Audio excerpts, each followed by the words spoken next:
네, 지금 이 시간에는 우리가 하나님 말씀을 함께 보겠습니다.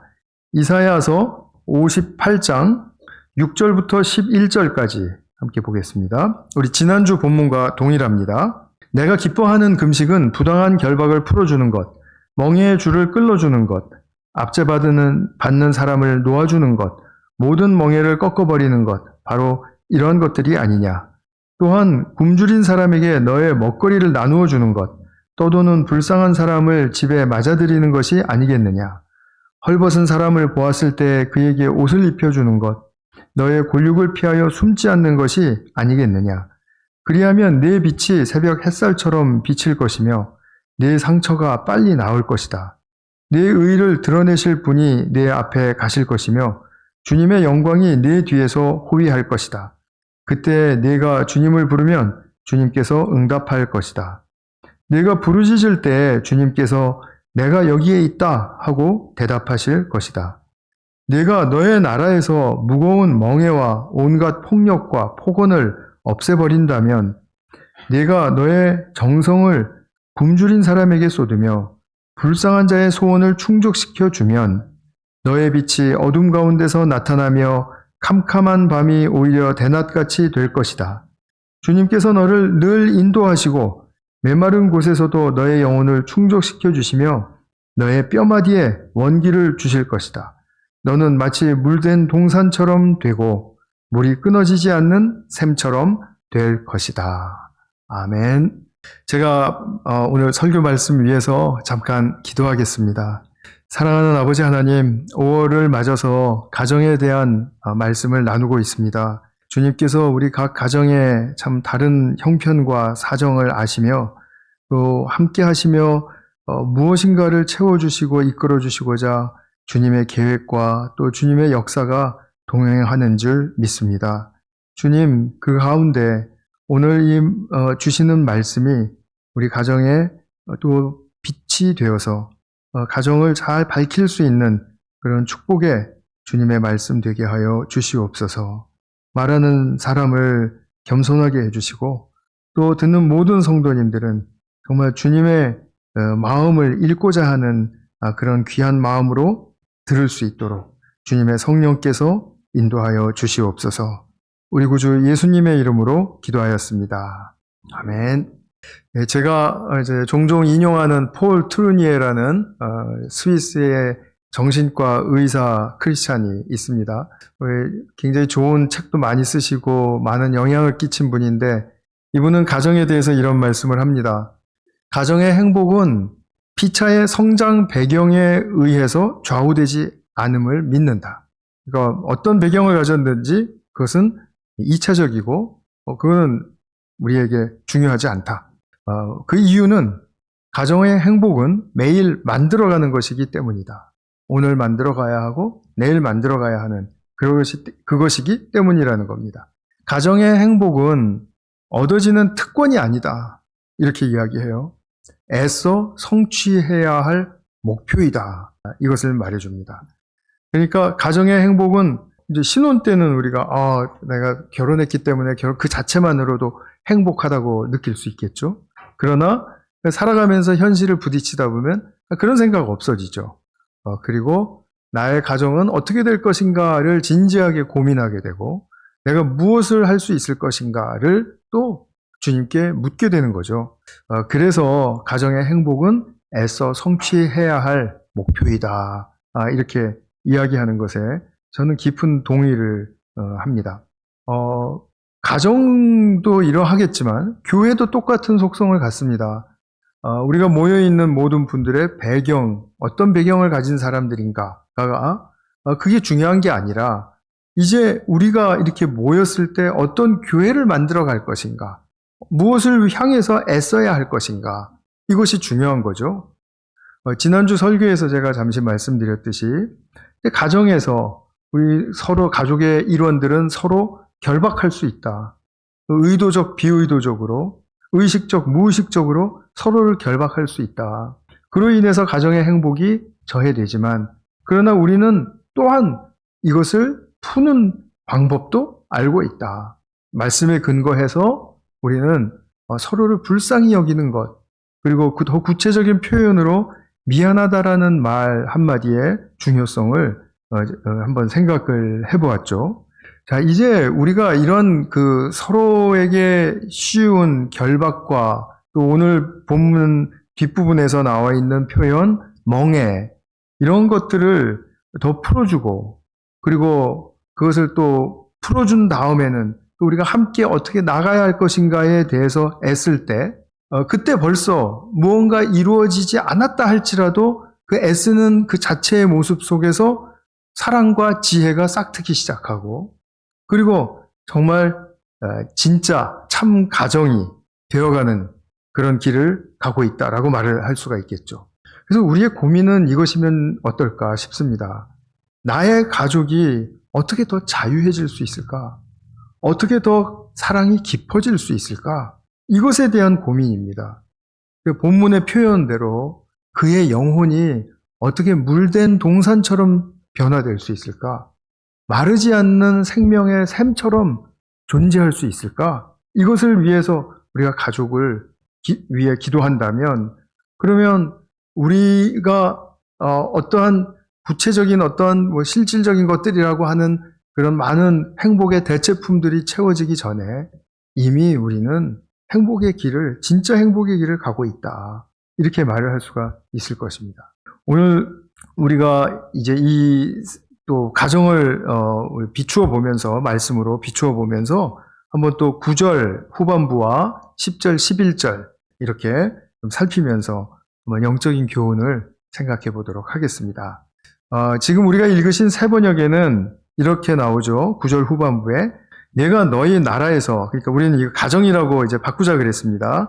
내가 너의 가정에서 무거운 멍에와 온갖 폭력과 폭언을 없애버린다면, 이렇게 말했는데, 개역 개정 성경을 보면 멍에라는 말은 똑같이 사용해요. 그런데 폭력이라는 말 대신에 손가락질, 그리고 폭언이라는 말 대신에 허망한 말로 번역을 했는데, 이 부분에 있어서는 원어에 더 맞는 것 같아요. 개역 개정이 그렇습니다.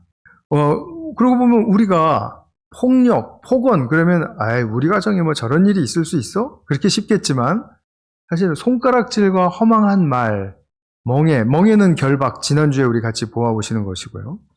그러니까 이런 것들은 가만히 생각해 보면 우리 가족에게도 있다 라는 생각을 하실 수 있을 겁니다.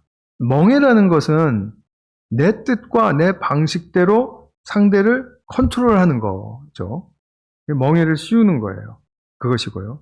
손가락질이라고 하는 것은 스스로 의롭다고 생각하는 사람, 스스로 옳다고 생각하는 사람, 내가 맞지, 내가 이렇게 사는 게 맞고 이렇게 생각하는 게 맞지 라고 생각하는 사람들이 그렇게 살지 못하는 사람이라고 생각되었을 때 그 상대에게 이제 손가락을 내미는 그런 행동을 이야기합니다. 그러니까 무시하는 손짓이에요. 이 무시하는 손짓에는 분명히 판단과 비판이 개입되어 있습니다. 근데 이 판단은 언제 굉장히 왕성해지냐 하면 남과 비교할 때 왕성해져요. 그죠? 판단. 그래서 우리가 비교를 멈추는 것, 그거 굉장히 중요하거든요. 근데 우리는 그것이 습성화되어 있기 때문에 무엇이 있으면은 무엇과 비교해서 이렇게 자동적으로 우리가 보려고 하고 그렇게 생각을 하죠. 그러나 그렇게 비교에 대한 그런 어떤 생각이 팍 튀어오를 때 그것을 잠시 절제를 하고 그 대신에 우리가 무엇을 해야 하냐 하면 그 상대의 장점 그리고 장점과 은사를 이렇게 생각해 주는 것입니다. 이 사람에게는 이런 장점이 있지. 그리고 단점이 느껴진다면 우리 당연히 느낄 수가 있겠죠. 그 단점은 오늘 내가 품어준다 라는 그런 그 행동으로 나아갈 때 우리는 이것이 정말 이 손가락질을 멈추고 가족을 자유하게 하며 사랑이 깊어지게 하는 길이다라는 것을 아실 수가 있을 겁니다. 그래서 지금 이 모습 그대로 참 좋아. 지금 이렇게 잘 해봐. 오늘도 이렇게 살면 좋은 일이 있을 거야. 그리고 너는 장점이 이런 것이 있으니까 우리 자녀들에게 같으면 너는 이런 부분들에 대해서 밝은 모습이 있으니까 오늘 사람들에게 참 좋은 그런 어떤 모습으로 다가설 수 있을 거야. 그러면 사람들과 함께 사랑을 깊이 나눌 수 있을 거야. 이런 생각과 말들, 이런 것들이 우리에게 되게 중요합니다. 이렇게 할 때 자연스럽게 판단과 비판이 멈춰지죠. 근데 이것은 우리의 뇌의 회로를 바꾸는 일이거든요. 그렇기 때문에 쉽습니다. 이게 뇌의 회로를 바꿔도 안 바뀐다. 그러면은 이게 참 정말 어렵고 난감할 텐데 몇 주 동안만이라도 시도를 해보시면 확실하게 도움이 되는 것, 그리고 축복이 된다는 사실을 경험하실 수 있을 것이고, 그렇게 하시다 보면 이것이 좋기 때문에, 이렇게 하는 것이 좋기 때문에 당연히 판단과 비판은 멈춰지고 칭찬과 격려가 많아지게 되어 있습니다. 그런데 몇 주를 우리가 못 버티는 겁니다. 몇 주. 짧으면 3주라고 이야기하는 사람도 있고 또 3개월이라고 이야기하는 사람도 있습니다. 분명히 우리의 삶의 방식과 사고 습관은 몇 주간의 훈련으로 가능합니다. 바꾸는 것이. 그런데 안 바뀌죠. 시도도 안 하니까요. 그래서 이 부분에 대한 제가 좀 도전을 드리고 싶습니다. 몇 주 동안 계속해서 한번 연습을 해보십시오. 그 다음에 또 우리가 허망한 말이라는 단어가 나왔는데, 이 허망한 말은 썰렁한 개그를 이야기하는 게 아닙니다. 아재 개그 이런 거 말하는 게 아닙니다. 우리는 사실 아재 개그를 얼마나 사랑합니까? 이런 거죠. 연예인 중에서 가장 오래 사는 사람은 누구일까요? 이승기입니다. 여러분 가수 이승기 아시죠? 이승기입니다. 아직도 못 웃으시는 분들이 있는데 죄송합니다. 아재 개그였습니다. 원래 아재 개그는 알아듣는 사람이 있고 못 알아듣는 사람이 있어서 더 재밌는 거예요. 근데 이런 허망한 말 이런 게 아니고요. 이 가시를 품고 하는 말을 이야기하는 겁니다. 가시를 품고 하는 말. 마음을 찌르고 불편하게 하는 말이죠. 힘 빠지게 하고 좌절하게 하는 말이죠. 근데 이 말도 좋게 할 수 있어요. 그래서 그 현장에서는 예를 들어서 아빠가 나한테 그랬다. 아빠가 나쁜 말 마음으로 저랬나? 그런 거 생각할 겨를도 없어요. 근데 뒤를 돌아서서 생각해보면 아빠가 나한테 오늘 왜 이러지? 이렇게 하면서 마음이 찔르는 그런 말로 받아들일 수 있어요. 말하는 입장에서는 나는 현실을 직시하고 나는 옳은 말만 하는 사람이야. 이런 태도로 말할 수 있겠죠. 그러나 아무리 그렇게 해서 좋은 말이라고 하더라도 가시가 있는 말은 그 사람을 어쨌든 아프게 한다라는 사실은 우리는 누구라도 동의하실 수 있을 겁니다. 그래서 이 허망한 말은 사람을 부정적으로 만들고 어둡게 만들고 결핍되게 만들고 이런 것들을 다 들춰내서 더 나쁘게 만드는 그런 말을 허망한 말이라고 하는 거예요. 그런데 이런 말을 들어도 우리의 마음 근육이 튼튼하면 그냥 듣고 흘려보낼 수 있습니다. 근데 이게 가족에게서는 이게 정말 어렵습니다. 마음 근육이 아무리 튼튼해도 노상 찌르는 말을 하면은 1년, 2년, 5년 이렇게 듣다 보면 이게 이제 자기 자신도 그 말에 동화되기 시작하는 겁니다. 그러니까 그냥 그래. 정말 찔리는 마음, 쓰린 마음, 그냥 내 운명이다. 이렇게 삼고 이제 지내게도 되고, 그렇게 하다가 결국 또 폭발하면 싸우게도 되고, 이렇게 되는 거 아니겠습니까? 그러니까 내가 평상시에 무슨 말을 하는가 하는 거를 잘 정리해 보시는 것도 좋은 훈련이 되실 것 같아요. 내가 어떤 말과 표현을 많이 하는가, 이런 거 좀 인식하고, 그리고 기도하고 묵상하고 하나님께 좀 의탁하고요. 그리고 타인과의 관계 속에서 언제 타인이 나로 하여금 냉랭한 반응을 보이는가, 아니면 좀 멀어지려고 하는가 하는 것을 내 안에서 성찰하는 훈련이 있으면 분명히 개선될 수 있다라고 저는 이것도 믿습니다. 자기가 하는 말을 이제 해보려면 녹음해 뒀다가 듣는 게 가장 좋긴 한데요. 그러시긴 이제 힘들고, 저 같은 사람은 이제 설교하는 게 올라가니까, 그래서 이제 가끔 들으면서, 이렇게 제가 어떻게 말을 하나, 또 무슨 표현을 하나, 이렇게 하는데, 보통 이제 원고에 있는 말을 하니까, 빗나가는 말은 별로 없지만, 원고에 없는 말도 하거든요. 근데 그럴 때면, 제가 좀 저를 보면서도 아찔할 때가 있습니다. 저 말은 저렇게 하면 안 되겠는데, 하는 그런 이제 자기 반성이 되는 경우가 많습니다. 그래서 저는 제가 설교한 거를 가급적 보려고 하지 않습니다. 이게 나쁜 것만 이렇게 보이게 되면 저도 좀 곤란하잖아요. 그래서 이제 이런 부분을 우리가 생각하면서 멍해, 그리고 손가락질, 그리고 허망한 말, 이런 거에 대한 우리가 좀 경계가 있으면 좋겠다라는 말씀을 드리고 싶어요. 그리고 이제 10절을 넘어가면 10절에서 하나님께서 이렇게 말씀을 합니다. 너의 정성을 잘 들여서 굶주린 사람에게 쏟으며 불쌍한 자의 소원을, 필요를 충족시켜주면, 이게 이제 조건입니다.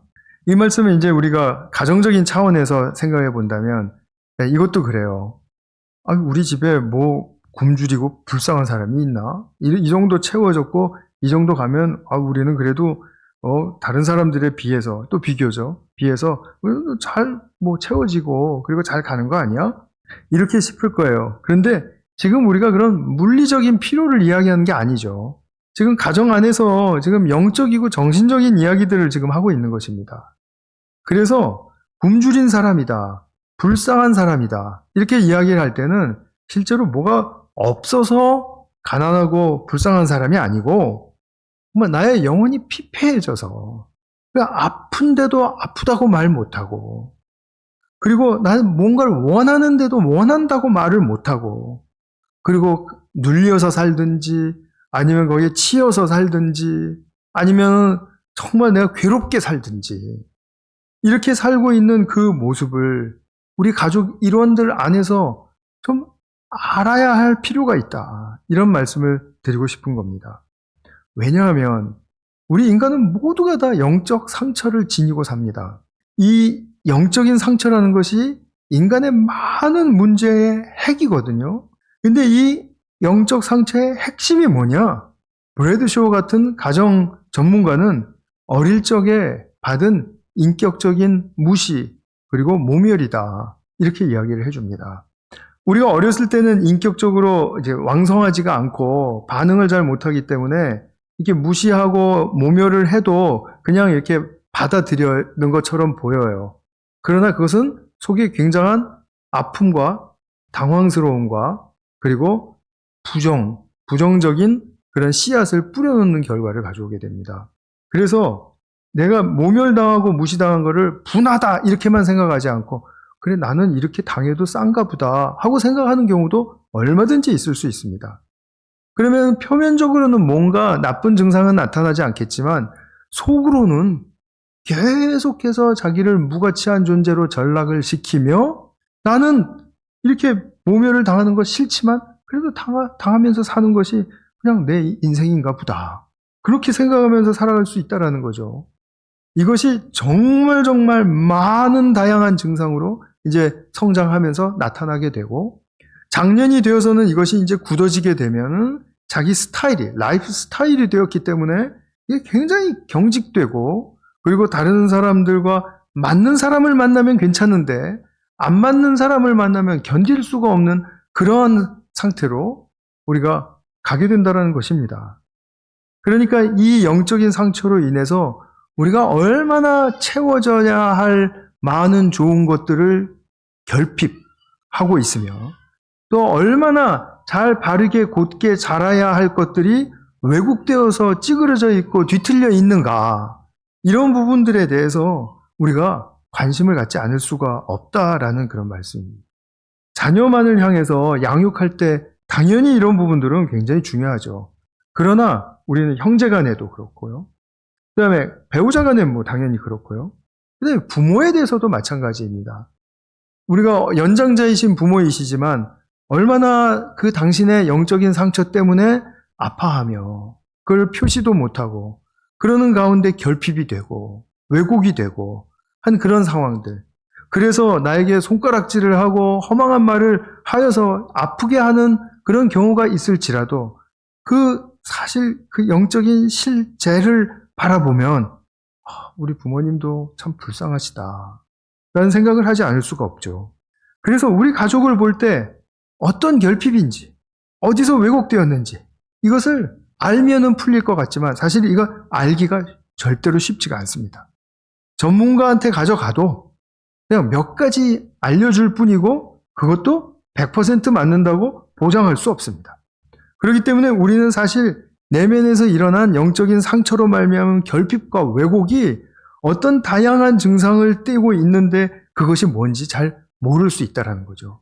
그런데 성경을 잘 읽어보시면 이런 부분들에 대해서 세부적으로 말하지 않아요. 그리고 성경은 이런 어려운 문제를 당하고 있는 우리 모두에 대해서 쉽게 이 문제를 해결할 수 있도록 회복의 길을 제시합니다. 성경의 정말 탁월함과 위대함이 여기에 있습니다. 한번 그것을 좀 살펴볼게요. 이 회복의 길이라는 것은 구약에서 쭉 가르쳐져 왔고 그리고 예수님에게서 확증된 것입니다. 말씀인즉 이것입니다. 예수님은 인간을 보시면 그 사람 안에 있는 영혼과 마음을 너무나도 상세하게 잘 알고 계세요. 그런데 그것을 다 말씀해 주시지 않아요. 당사자에게조차도. 그렇죠? 너는 이런 문제가 있어서 이렇고 저렇고 그냥 꼭 필요한 경우에 몇 말씀 해주시지만 그걸 일일이 구체적으로 막 노트에 이만큼 쌓인 정도로까지 그렇게 양이 됨에도 불구하고 다 말씀해 주시지 않아요. 그러면 예수님은 어떻게 우리를 대하십니까? 마태복음 9장 35절 36절 보면 예수님에 대한 말씀의 요약이 아주 잘 되어 있습니다. 한번 볼까요? 같이 한번 읽어보겠습니다. 시작. 예수께서는 모든 도시와 마을을 두루 다니시면서 유대 사람의 여러 회당에서 가르치며 하늘나라의 복음을 선포하며 온갖 질병과 온갖 아픔을 고쳐주셨다. 예수께서 무리를 보시고 그들을 불쌍히 여기셨다. 그들은 마치 목자 없는 양과 같이 고생에 지쳐서 기운이 빠져 있었기 때문이다. 영어로도 이제 읽으실 수 있는 분 읽어보십시오. 온갖 질병과 온갖 아픔을 고쳐주셨습니다. 그런데 디테일하게 이거 고쳐줬고 저거 해줬고 이렇게 말씀하시지 않고 어떻게 하셨다라고 성경은 우리에게 전해주고 있습니까? 불쌍히 여기셨다. 긍휼히 여기셨다. 자비를 베풀어 주셨다. 다 똑같은 말입니다. 성경적인 의미가 다 동일해요. 불쌍히 여겨주시는 것, 긍휼히 여겨주시는 것, 자비를 베푸시는 것. 그러면 우리가 이런 이 행복한 가정을 위해서 우리가 할 수 있는 일이 무엇인가? 서로를 지난주에 설교에 이어서 또 똑같은 주제가 나옵니다. 불쌍히 여겨주는 것이다. 자, 불쌍히 여겨주시는 것은 이런 것입니다. 긍휼을 베푸신다라는 건 이런 겁니다. 주님은 우리를 영혼 구원만 하시지 않죠. 그리고 오히려 구원받은 그 삶의 여정 속에 또 풍성한 복을, 유업을 약속하시고 더해 주신다라고 그렇게 말씀하시고 실행해 주시죠. 그러니까 우리가 영혼 구원만 받는다면 그 다음부터는 또 내 힘으로 살아야 되는데 살 수가 없습니다. 그래서 우리는 구원받은 사람의 여정 속에 하나님이 부어주시는 복, 이것을 영혼 구원, salvation plus 유업 inheritance. 이중수 목사님이 쓰신 히브리서 제목이 이러하죠. salvation plus inheritance. inheritance, 이 유업을 더해 주시는 게 긍휼을 베풀어 주시는 것입니다. 제가 여러 차례 말씀드렸지만 물에 빠진 사람을 구해만 주는 것이 아니라 보따리까지 챙겨주시는 실질적인 베푸심, 그 사람의 필요, 그 이상으로 채워주시는 그 예수님의 은혜의 행위, 그것을 긍휼, 자비 이렇게 표현한다라는 거죠. 우리가 하나님의 자녀로 삼으셨습니다. 우리를. 그러면 우리에게 신분의 변화만 일어나게 하시는 것이 아니라 우리 그 자녀다우게 하는 자질과 또 품격과 그리고 더 인생을 풍성하게 살 수 있도록 은사와 축복을 약속하시고 더해 주신다. 이것이 주님의 긍휼이에요. 자비이고요. 우리 가족 모든 일원에게 필요한 것은 예외 없이 이 불쌍히 여겨주는 것, 필요와 그 이상을 채워주는 자비와 긍휼이 바로 가족들의 이 필요입니다. 우리의 가정에서 나는 정말 가족들의 긍휼을 필요로 하고 있지 않습니까? 내 처지를 먼저 생각해 보면 그렇지 않습니까?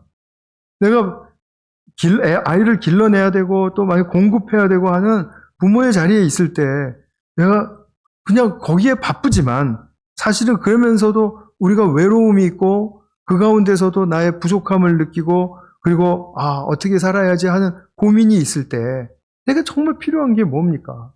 나를 불쌍히 여겨주고 나의 필요를 위로의 한마디 그 이상으로 내 심령을 채워주는 그런 가족이 있을 때 그것은 정말 우리에게 너무나도 큰 힘이 되는 것 아니겠습니까?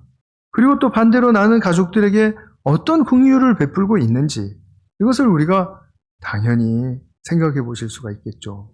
이렇게 긍휼을 베푸는 삶을 살면 이제 마지막으로 축복이 쏟아지는 그런 말씀을 우리가 함께 보도록 하겠습니다.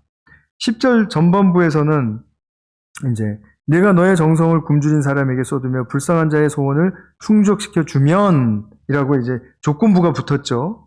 그러면 어떻게 되느냐? 너의 빛이 어둠 가운데서 나타나며 캄캄한 밤이 오히려 대낮같이 될 것이다.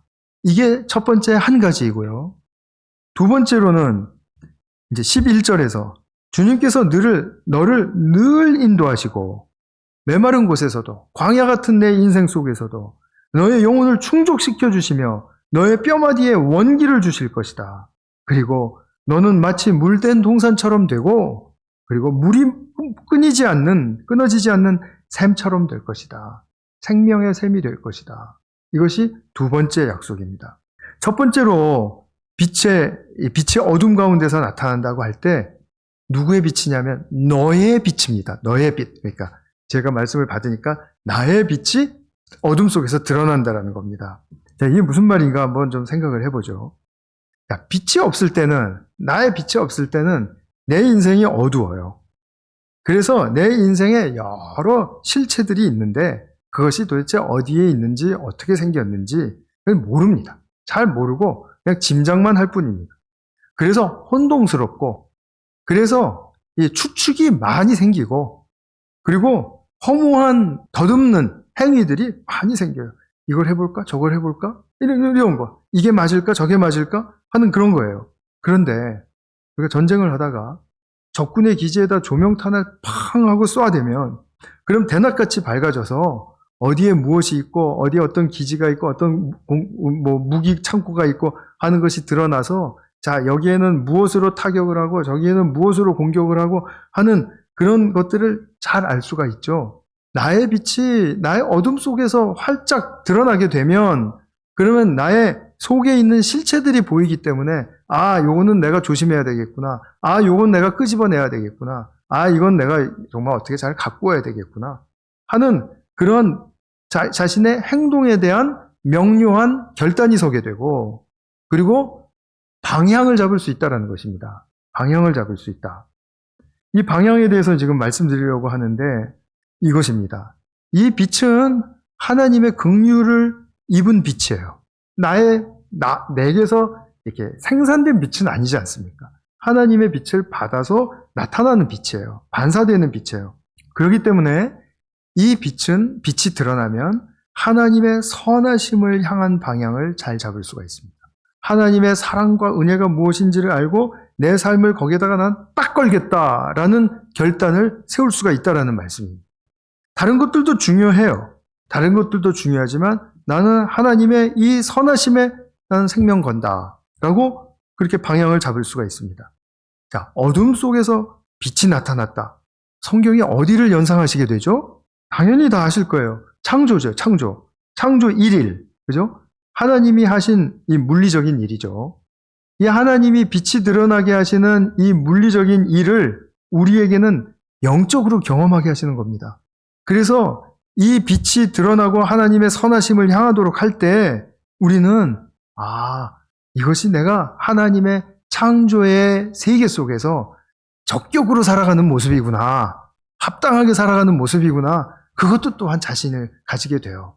그러면 내 삶이 담대해지고 당당해질 수 있습니다. 담대해지고 당당해지면은 따라오는 축복이 뭔지 아십니까? 진정한 겸손입니다. 써놓고 물어보면 다 답을 하실 수가 있죠. 이것입니다. 내가 딱 보면은 이제는 아는데요. 딱 보면 내가 어떻게 무엇에 생명을 걸어야 되는지를 아는데요. 그렇다면 누가 뭐라 그래도 싸우지 않고 그냥 딱 겸손하게 당신은 그 길을, 나는 내 길을.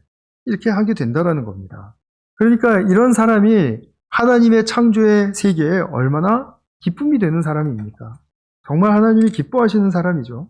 두 번째로 주께서 인도하셔서 광야 같은 메마른 내 인생 속에서도 내 영혼, 이제 어떤 영어 성경에 보면 영혼 대신에 나의 필요라고 이렇게 번역을 해놨어요. RSV나 NRSV 같은 데 보면요. 근데 나의 필요를 채우신다. 나의 필요를 충만하게 하신다는 거예요. 그리고 뼈마디에 원기를 주신다. 골다공증이 낫게 하신다. 그래서 살맛나게 하신다. 살맛나게 한다. 이것입니다. 삶의 활력을 주신다라는 겁니다. 그렇죠. 당당해지고 겸손해졌는데 삶의 활력이 없다? 이거 그림이 안 맞죠? 그래서 나에 대한 삶의 긍정과 활력을 허락해 주시면서 그러면서 한 말씀을 더 덧붙이시죠. 네가 물된 동산같이 물이 끊어지지 않는 샘물같이 되게 하겠다. 물줄기가 이어진 동산 또 성경에서 생각나시죠? 어디입니까? 저건 제가 얕게 화살표 해가지고 그 다음에 나오겠습니다. 어디겠습니까? 에덴이죠, 에덴. 자, 에덴에 대한 설명을 보면 창세기 2장에 에덴에서 강 한 줄기가 흘러나왔다. 그래서 에덴을 이제 강 네 줄기가 지나가요. 비손, 기혼, 티그리스, 그리고 유프라테스 강. 이렇게 네 강이 흘러요. 그 네 강이 이 에덴 땅을 적셔서 모든 생물과 그리고 모든 식물이 풍성하게 자라게 해주는 근원이 되어줍니다. 이거 말하자면 생명의 근원이에요. 그래서 성경에 보면 많은 경우, 다는 아니지만 많은 경우 물이 생명을 상징하거든요. 그러니까 이 물이 흐른다라는 것은 생명이 흐른다라는 뜻이에요. 생명의 힘이 공급되고 있다 이런 뜻입니다.